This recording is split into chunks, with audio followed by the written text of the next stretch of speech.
ನನ್ನ ಆತ್ಮೀಯ ಸ್ನೇಹಿತರೆ, ಬಂಧುಗಳೇ ಹಾಗೂ ವೀಕ್ಷಕರೇ, ಪುಣ್ಯಕ್ಷೇತ್ರ ಯೂಟ್ಯೂಬ್ ಚಾನೆಲ್ಗೆ ಸುಸ್ವಾಗತ. ವೈಷ್ಣವರ ಪ್ರಮುಖ ಆಚರಣೆಯಾದ ವೈಕುಂಠ ಏಕಾದಶಿಯು ಪುಷ್ಯ ಮಾಸದ ಶುಕ್ಲ ಪಕ್ಷದಲ್ಲಿ ವಿಷ್ಣು ಭಕ್ತರು ಆಚರಿಸುತ್ತಾರೆ. ಆದರೆ ಜನವರಿ 10, 2025ರಂದು ವೈಕುಂಠ ಏಕಾದಶಿಯನ್ನು ಆಚರಿಸಲಾಗುತ್ತಿದೆ. ವೈಕುಂಠ ಏಕಾದಶಿಯನ್ನು ಏಕೆ ಆಚರಿಸುತ್ತಾರೆ, ಅದರ ಪೌರಾಣಿಕ ಹಿನ್ನೆಲೆ ಹಾಗೂ ಅದರ ಮಹತ್ವದ ಕುರಿತು ಇಂದಿನ ವಿಡಿಯೋದಲ್ಲಿ ನಾನು ತಿಳಿಸುತ್ತಿದ್ದೇನೆ.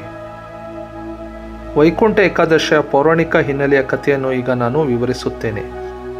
ವೈಕುಂಠ ಏಕಾದಶಿಯ ಮೂಲ ಕಥೆಯು ಪದ್ಮಪುರಾಣದಲ್ಲಿ ಉಲ್ಲೇಖವಾಗಿದೆ.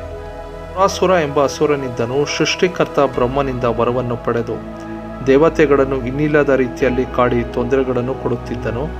ಅವನ ಹಿಂಸೆಯನ್ನು ತಾಳಲಾರದ ದೇವಾನುದೇವತೆಗಳು ಶ್ರೀ ಮಹಾವಿಷ್ಣುವಿನ ಬಳಿ ಬಂದು ಸಹಾಯವನ್ನು ಕೇಳುತ್ತಾರೆ. ಶ್ರೀ ಮಹಾವಿಷ್ಣುವು ಮುರಾಸುರನ ಜೊತೆ ಯುದ್ಧಕ್ಕಿಳಿಯುತ್ತಾರೆ. ಆದರೆ ಯುದ್ಧದಲ್ಲಿ ಶ್ರೀ ಮಹಾವಿಷ್ಣುವು ಮುರಾಸುರನನ್ನು ಸೋಲಿಸಲು ಸಾಧ್ಯವಾಗಲಿಲ್ಲ. ಶ್ರೀ ಮಹಾವಿಷ್ಣುವು ಬದ್ರಿಕಾಶ್ರಮದ ಸಿಂಹಾವತಿ ಗುಹೆಯಲ್ಲಿ ಆಶ್ರಯವನ್ನು ಪಡೆಯುತ್ತಾರೆ.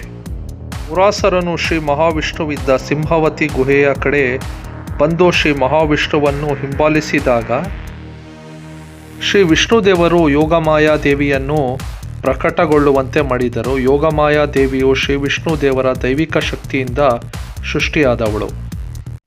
ಯೋಗಮಾಯಾ ದೇವಿಗೆ ಶ್ರೀ ಮಹಾವಿಷ್ಣುವು ಈ ಮುರಾಸುರ ಎಂಬ ರಕ್ಕಸನನ್ನು ಸಂಹಾರ ಮಾಡುವಂತೆ ಆದೇಶವನ್ನು ನೀಡುತ್ತಾರೆ. ಕೂಡಲೇ ಈ ದೇವಿಯು ಮುರಾಸುರನನ್ನು ಸಂಹರಿಸುತ್ತಾಳೆ. ಶ್ರೀ ಮಹಾವಿಷ್ಣುವು ಯೋಗಮಾಯಾ ದೇವಿಯನ್ನು ಮೆಚ್ಚಿ ಏಕಾದಶಿ ಎಂಬ ವಿಶೇಷಣವನ್ನು ನೀಡುತ್ತಾರೆ. ಈ ದೇವಿಯು ಏಕಾದಶಿ ಅಂಗವಾಗಿ ಭೂಲೋಕದಲ್ಲಿರುವ ಜನರ ಪಾಪಗಳನ್ನು ತೊಳೆದು ಹಾಕುವುದಾಗಿ ಶ್ರೀ ಮಹಾವಿಷ್ಣು ದೇವರು ಘೋಷಿಸುತ್ತಾರೆ. ವೈಷ್ಣವ ಸಂಪ್ರದಾಯದ ಪ್ರಕಾರ ಯಾರು ಏಕಾದಶಿ ಅಂಗವಾಗಿ ಉಪವಾಸವನ್ನು ಮಾಡುತ್ತಾರೋ ಮತ್ತು ಏಕಾದಶಿ ಅಥವಾ ಯೋಗಮಾಯಾ ದೇವಿಯನ್ನು ಪೂಜಿಸುತ್ತಾರೋ ಅಂಥವರಿಗೆ ವೈಕುಂಠ ಪ್ರಾಪ್ತಿಯಾಗುತ್ತದೆ. ಅಂದಿನಿಂದ ಮೊದಲನೇ ಏಕಾದಶಿಯಾಗಿ ಧನುರ್ಮಾಸದ ಶುಕ್ಲ ಪಕ್ಷದ ಏಕಾದಶಿಯಾಗಿ ಪ್ರಾರಂಭವಾಯಿತು. ವೈಕುಂಠ ಏಕಾದಶಿಯ ಮಹತ್ವವನ್ನು ಈಗ ನಾನು ನೀಡುತ್ತೇನೆ. ವೈಷ್ಣವ ಪಂಥದ ಆಚರಣೆಯ ಕುರಿತು ಮಾಹಿತಿಯನ್ನು ಈಗ ನಾನು ನೀಡುತ್ತೇನೆ. ವೈಕುಂಠ ಏಕಾದಶಿಯು ಧನುರ್ಮಾಸದ ಸಮಯದಲ್ಲಿ ಪ್ರಮುಖವಾದ ಆಚರಣೆಯಾಗಿರುತ್ತದೆ. ವಿಷ್ಣು ಪುರಾಣದ ಪ್ರಕಾರ ವೈಕುಂಠ ಏಕಾದಶಿಯು ಹಿಂದೂ ವರ್ಷದ 23 ಏಕಾದಶಿಯ ಸಮಯದಲ್ಲಿ ಉಪವಾಸ ಮಾಡುವುದಕ್ಕೆ ಸಮವಾಗಿರುತ್ತದೆ.